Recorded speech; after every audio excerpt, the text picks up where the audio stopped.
ایک بیرونی جو آج بھی وہ سائفر اویلیبل ہے جس میں واضح ہے کہ ان کو باہر سے مل کے انہوں نے ایک گورنمنٹ گرائی تھی. سب کو پتا ہے سندھ ہاؤس میں 20 25 کروڑ روپیہ چلا اور گورنمنٹ انہوں نے گرائی. اس کے اوپر مظاہرہ ہم نے کیا 25 مئی کو. انہوں نے جس طرح کا ظلم و تشدد کیا ہمارے اوپر پاکستان کی تاریخ میں ایسے کبھی نہیں ہوا.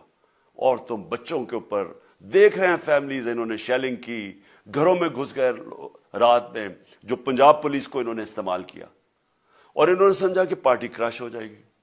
پھر بھی نہیں ہوئی. پنجاب کے بائی الیکشن ہار گئے. پھر انہوں نے میرے اوپر کیسز کرنے شروع کر دیے. کبھی عدالت میں ایک کیس ہوتا ہے, کوئی 24 FIR ہے میرے اوپر. دہشت گردی کا میرے پہ کیس کر دیا.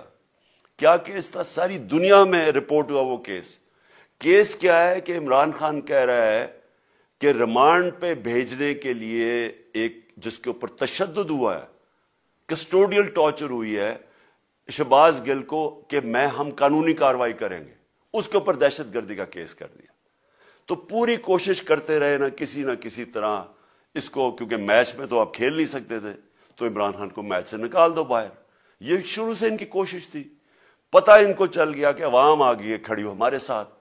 بڑے میں جلسے ہوئے ہیں, کبھی اتنے بڑے جلسے ہوئے ہی نہیں پاکستان میں. اور پھر یہ جو ابھی جو الیکشن ہوا ہے اس کے اندر پوری پلاننگ کرتے ایک کینڈیڈیٹ کھڑا کر کے پھر بھی ہار گئے.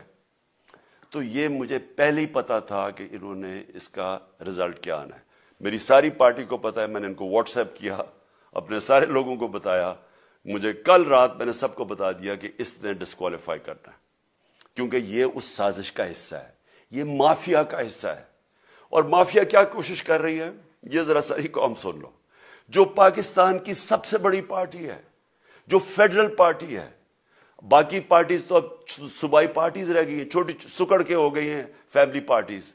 جو سارے ملک کے اندر ایک فیڈرل پارٹی ہے, اس کو ختم کرنے کی کوشش کر رہے ہیں.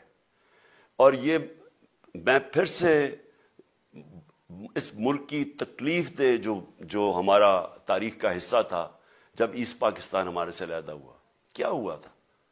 جو پارٹی کو سب سے بڑا مینڈیٹ ملا اسی پارٹی کو ختم کرنے کی کوشش کی. ملک کا جو ہوا وہ تاریخ کا حصہ ہے.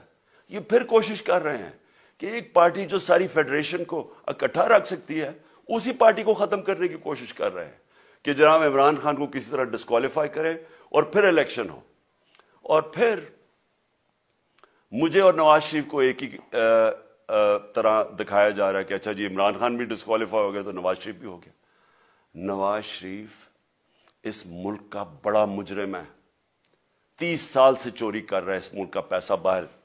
بڑے بڑے محلات ہیں اس کے اور اس کے بچوں کے باہر. ایک رسید نہیں دکھا سکتا کہ پیسہ کدھر سے آیا. میں نے کرکٹ کھیلتا تھا تو میں نے ایک فلیٹ خریدا. میں تو پبلک آفس ہولڈر بھی نہیں تھا. 34-35 سال پہلے میں نے فلیٹ خریدا جب کرکٹ کھیلتا تھا. اس کے باوجود میں نے 8 مہینے عدالت کے اندر ایک ایک رسید بتائی کہ مجھے کدھر سے انکم آئی, کدھر سے آمدنی آئی, اور باہر سے حلال کے پیسے کی جو میں نے جو خرچہ جو خریدا فلیٹ, اس کو جب بیچا بینک کے تھرو پاکستان میں پیسہ لے کے آیا, اپنے ملک میں پیسہ لے کے آیا. اس کی بھی منی ٹریل تھی.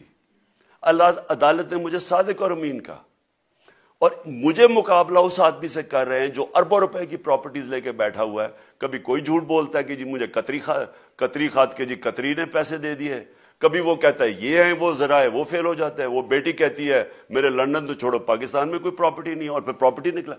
یعنی جو بتا ہی نہیں سکتے کہ اس ملک سے باہر اربوں روپے کی پراپرٹیز ہے, اور اس کو اور میرے ساتھ کر رہے ہیں کہ جی اب دونوں ڈسکوالیفائی ہو گئے.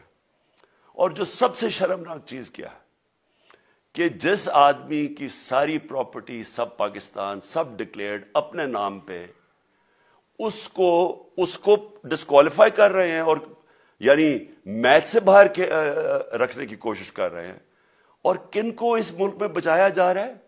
اس ملک کے بڑے بڑے مجرم جن کے اوپر اربوں روپے کے کیسز ہیں, وہ آ کے پہلے تو ان کو سازش کے تحت ملک پہ بٹھایا جاتا ہے, پھر وہ قانون اسمبلی میں بیٹھ کے نیب کا قانون چینج کرتے ہیں اور 1100 ارب روپے اپنا معاف کروا لیتے ہیں.